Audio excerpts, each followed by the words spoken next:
And Shalom. It's your brother Malcolm coming at you with another lesson. Giving all praises, glory, and honor unto Yahweh Bashim Abishai, whom I worship. Double honors unto the apostles and the elders of GMS, who are the true leaders of all Israel on earth today.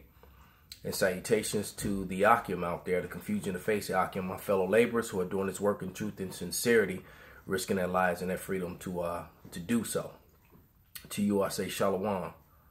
I can see my massive big head beast is behind me making his debut. But yeah, Shalom Akim. This is a response to a video that I just did. I was informed by the apostle. A brother alerted him to it, and I gave a wrong breakdown of a particular scripture. The scripture would be Jeremiah 4:7. And matter of fact, let me go to that. And because the apostle sent me a message and I called him, and he corrected me on it. But the scripture is Jeremiah 4:7. It says, "The lion has come up from his thicket, and the destroyer of the Gentiles is on his way. He is gone forth from his place to make thy land desolate, and thy cities shall be laid waste without an inhabitant." That's actually not talking about Yahushua. That's an old breakdown. And I'm going to do the research on the scriptures that the apostle gave me before I speak further on it, so I know the complete and total breakdown. But as a result of that, I have to readjust this video and do it again because the message was too important. But this is Proverbs 15 and 28. It said, "The heart of the righteous studieth to answer, and poureth out evil things." Salakia. It says, "But out of the mouth of the wicked poureth out evil things." So out of the mouth of the wicked, they're just going to pour out evil things, man. There's a lot of brothers who can't take or handle correction, man. And none of us is above correction. Definitely not me. So it's the water to the brother who caught that.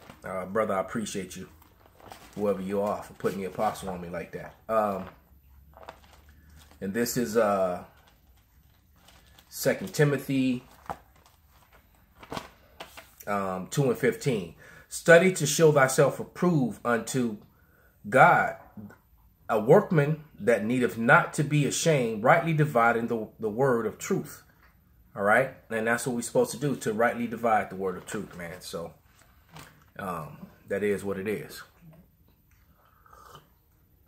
So let's get back to the lesson at hand, which was in a vision that I had. And you know, the apostle told me I had options. I could redo the video or just take it down and redo it again, which is what I decided to do, because I could have did a response to it, but a lot of people probably would still see the one with the bad breakdown and never see the response. So just removed it and just doing it again. But this is Revelation, the 12th chapter. And it reads, starting at verse 1, I'm going to read to verse 5. And it reads, "And there appeared a great wonder in heaven, a woman clothed with the sun and the moon under her feet, and upon her head a crown of 12 stars, which is representation of the 12 tribes of Israel. And she, being with child, cried, travailing in birth, and pain to deliver. And there appeared another wonder in heaven, and behold, a great red dragon, having 7 heads and 10 horns, and the 7 crowns upon his head," which is basically Esau. Representation of their beast control system, that their world government that they created, which is an extension of Rome. All right, because Rome, the Romans were known as the Red Dragon. That was one of the titles that their army had earned. You know, and it said, "His tail drew the third part of stars of heaven, and cast them to the earth. And the dragon stood before the woman, which was ready to be delivered, for to devour her child as soon as it was born." Verse 5. "And she brought forth a man-child, who was to rule all the nations with a rod of iron." All right. "And her child was caught up unto power and unto his throne." So Yahushua came, and, you know, and he went back up into the heavens after he did his mission. He completed his mission down here, which was to die, shed his blood for the nation of Israel.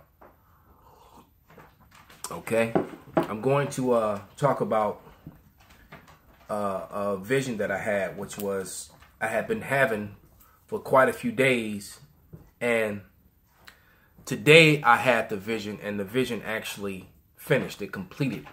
You know, I finished it. And in that vision, I was in a club, which was representation of a club that I actually used to bounce in for many, many years, man. A lot of wickedness and a lot of evil went on in this nightclub. You know, drugs, adultery, all that kind of mess, man. A lot of money was made, and the owner of the club was an Edomite, of course. All right, but it was a Latin club. It was a club that was catered to for the Northern Kingdom.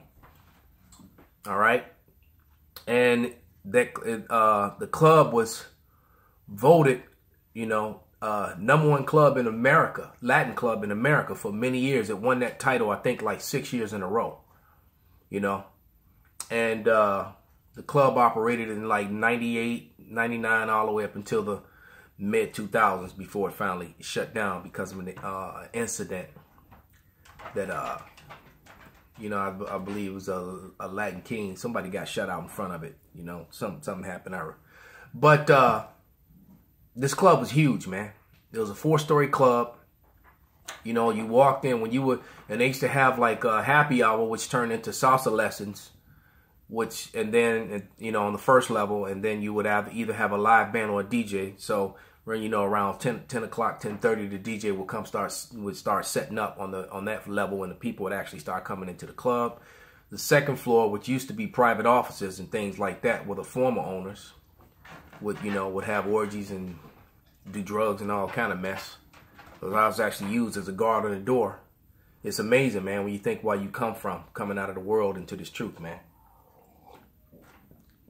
From the 2 Jewish women that used to own it, the 2 sluts that owned the club, and their business partners, all they did was do a lot of drugs up there on the 2nd floor. You know, and that whole sort of madness. The 3rd floor, the 3rd and 4th floor was big party room. You know, you had your DJ there. The DJ would the DJ booth was actually on the 4th floor, which is a balcony that overlooked the main floor, and that was also a bar and like a VIP area up there. All right, and then of course you had the famous catacombs, which is where most of the dirt went on, down in the catacombs. All right, because you had all little private rooms that set off the dance floor, and that's basically why I used to dwell. Mainly, that's where they would put me for crowd control and that whole sort of thing. But anyway, now I've broken that whole down to give you a visual picture of what this place looked like. In the vision that I had as of lately, there was a pregnant woman in travail, just like in the scripture. And the appearance of the woman was like one unto a Northern Kingdom woman, but that's not important. What was important was what she stood for. And she was basically going to give birth to Yahushua. And this woman was in and out of the club and outside of the club trying to stop people from going in it. And not just anyone, but Israelites. You know, she was telling them that this place, the Lord is coming, and this place is going to be destroyed. And I was taking heed to her message, because you know how dreams could be weird, man. Because how you could be in a dream, but you're not there, or you watching it from the outside in, and all of a sudden the stuff begin to happen. All of a sudden you're a part of it. And that's kind of how it was, man. But the next thing you know, the woman just disappeared, and in her place appeared the lion. And the lion is representation of Yahushua. And when this lion appeared, man, when he appeared, I immediately bowed down. I never even saw the head of the lion, but I could see the massiveness of him, and his body was like the color of my garment, man. Okay. I mean, his chest was so wide, he was huge, man. He had these gigantic paws, you know, just like in the previous vision that I had of the lion in the form of Yahushua. All right, and he had great big old paws, and one paw was like as big as my hands, open up like that, man. It was huge, man. And so I bowed down in fear to this lion and praising Yahweh Hashem Yahushua. And you can, you know, and like I said, I can see it from the chest down, man. and see them those ginormous muscle bound legs, and you know, and I'm bowing down. I can feel his hot breath breathing down on my neck and back, man. And then I heard him roar, man, and it was deafening. Okay, and the lion showed me mercy and didn't, you know, rip me to pieces, man. Like, and I was praying that he wouldn't. And then I looked up at the club, and the club was on fire. All right, and only a few people actually were leaving out of the club, and it was the lower floor that was on fire. But you look up, and you could see through the windows, and you could still see the music and the shadows of the people, and you know, from the different windows and stuff. They were still in there partying like nothing was going on, man. And here the destruction was at hand. All right, so Jake is not taking heed, you know, to what's going on, man. All right. So let me read one more scripture, man, and end this. Because the Lord is coming back to establish and destroy, man. Destroy this current world system. All right. And this is our Revelation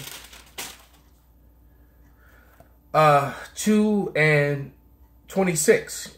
All right. And it reads, and he that overcometh and keepeth my works unto the end, to him will I give power over the nations. All right. And he shall rule them with a rod of iron, as a vessel of a potter shall they be broken to shivers, even as I received of my Father, man. So like this cup, you know, I forget the material that this cup is actually made with. But if I just was to slam this on the floor, it would shatter, man. The Lord is going to bust up the nations and the people like this porcelain. That's what it is. This is a porcelain mug. All right. What is a porcelain mug against an iron rod, man? Nothing. All right. You got brothers in this truth, man, you know, that are falling out. You know, I heard the story about the brother Indiana who folded up his garment and turned in his garment like he a cop turning in his badge. He just left his post. Got brothers in our camp. You saying that we can't bully them into the truth. All right.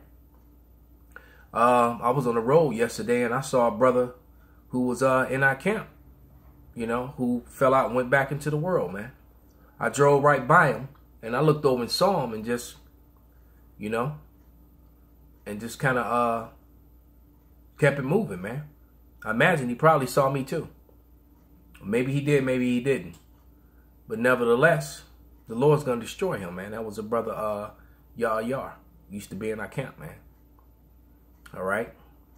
Hey, but time is short, man. And, you know, you still got Jake that's playing around, man. Ain't no time for playing around, man. The end is near. So with that, I hope this was a edifying lesson. You know, I'm going to give all praises, glory, and honor unto Yahweh Hashem Yahushai and Shalom.